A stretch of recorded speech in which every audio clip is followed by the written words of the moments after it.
Hello, this is Ben Scheffer with East Coast Yacht Sales, and I'm here to speak with you today about the all-new Simrad NSX 12s on the Axopar 29. It has the capability for either one or two Simrad NSX 12s, and I just want to show you how great these brand new screens are, so let's dive in.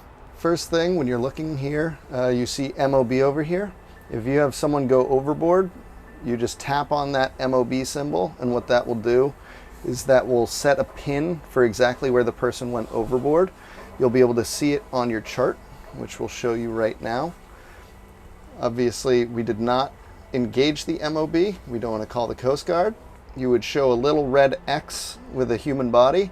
So that way, if anyone is floating away from you, you can see exactly where their location was when they were last overboard. Again, once we're in this display, you can see these brand new NSX 12s have awesome resolution, super easy to see all of the numbers, etc., all of the depth changes, distances, everything really. The other really nice new feature of this NSX 12 is just how easy it is to do the auto routing. Basically all you do is you tap and hold anywhere on the screen, and you see how you have a menu over here. You'll just do go to. What it'll do initially is it'll draw one vector just showing where you want to go to. All you have to do is tap yes for auto route available, and it'll give you a route going directly to that location. So if anyone had an NSX 12 prior to this, you'll see this is a much simpler process. To stop the navigation, you just press stop nav, and that will get rid of that. It won't save any pins, so you won't be, bogged down with all sorts showing up on your display. But that's definitely a feature that we love on these new displays. On the left-hand side of the display, you'll see engines as well as audio. What the engine capability will do is it will give you the ability to turn on or off active trim, set cruise control, which means you'll be going at a specific RPM, or troll control, which is for a lower RPM if you're trolling and looking for fish. What's nice about this new display as well is that you can actually press that little pip button, and it will allow you to drag this wherever you want. So if you don't want it all the way upper left-hand side, you can drag it anywhere on the screen. You just press that button again to bring it back to where it was before, and then you can see the audio has also showed up. If you tap on audio with the new JL audio system, it is incredibly easy and intuitive to get into connecting your phone to the audio system. All you have to do is click on the Bluetooth button and then grab your phone, go into your Bluetooth settings, scroll down until you see JLA Media Master, tap on that, pair, and it's incredibly quick how that all goes through. You'll see we're now connected here on the display. Once you're connected, you have full control of the audio, either by pressing plus to raise the volume, minus to lower the volume, and also change which zone has what volume and equalizer settings. So then to get back out of here, if you want to switch songs, continue to play, etc., very straightforward. Also, you can do the same picture where you can drag it anywhere on the screen. So again, if you're trying to focus on the left-hand side of your screen, all you have to do is click and drag it anywhere you want, and then to go back to the home, you just tap that top button. If you tap on these three lines, what that will do is that'll open up your chart settings. On there you can see you can adjust various safety alerts, warnings about charted objects. You can change how sensitive it is, whether you're in the harbor or offshore. You can also add your radar overlay on this display. So it's very simple. I'll just show that one more time. When you're in the chart settings, you tap on radar overlay, and then all you have to do is turn on your radar source right there. And what you'll see is where our boat is. We now have a radar overlay in that area. To turn it off, again, super easy. Just tap the button and you will no longer be overlaying your radar. You can also turn it on or off the AIS feature, which shows you various boats in your area that have the AIS turned on. That way you can see who is going at what speed around you, again, if they have AIS set up on their vessel. Below here you can change the bathymetry, which adjusts basically what the range is of the shading for the shallower waters. You can choose either high res or not. We like to keep it in high res, that way there's clear delineation between the deep versus shallower waters. Underneath here is a really cool new feature. It's the satellite imagery. What that will do is that will transpose the satellite image over this chart. And also it will show still all of your channel markers, etc. So what's nice is if you're looking for any sort of landmarks, you can really use this satellite imagery to show what additional landmarks are in that area if you're trying to tell someone where to meet up, or if you're just looking for a place to go but are not super familiar with the area in terms of looking at the chart itself. You can also adjust the transparency. That way there's more of the chart shown on top of the image. If you really want to see those depth contours more with the chart, it's nice to show not only that satellite image, but also the chart in the background. Then we'll back out from the satellite imagery. You can also adjust the shaded relief. So what that does is it really makes the contours and topography stand out more on your chart. And you can also adjust the transparency on here so that you're seeing more or less of the chart in the foreground. Two nice, very new features that are included on this NSX 12. We'll back out of there and just continue on this list. Having the ability to select roster charts is also very nice. What that is basically an overlay of paper charts instead of the way that all of our displays have been shown. So instead of looking at what is more of a new age, you will be looking at more of what is a traditional chart. I really like this feature if you're used to looking at paper charts because it just feels more familiar. In addition, if you're scrolling around the screen and you ever can't find your boat again, you'll notice this little icon near the bottom. All you have to do is select the boat and you'll be sent back to your home. Underneath, you can choose whether to display all of your waypoints or just selected waypoints, depending on a timeline.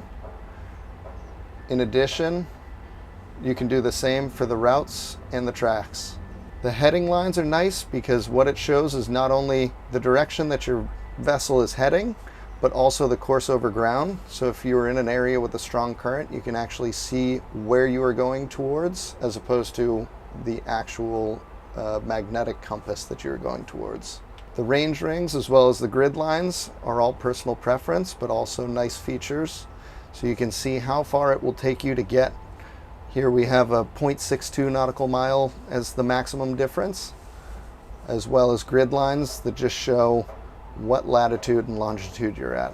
You can adjust the chart detail down here to show either more or less of the soundings, obstructions, rocks, or wrecks. And also you can change your chart source.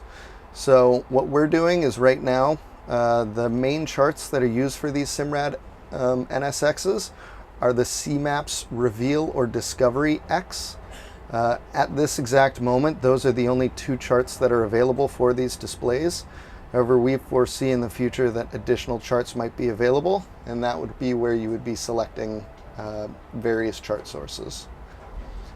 So then getting out of that settings menu, you can see you have a ton of different options for what you can show on your side. Right now we have depth, position, speed over ground, etc.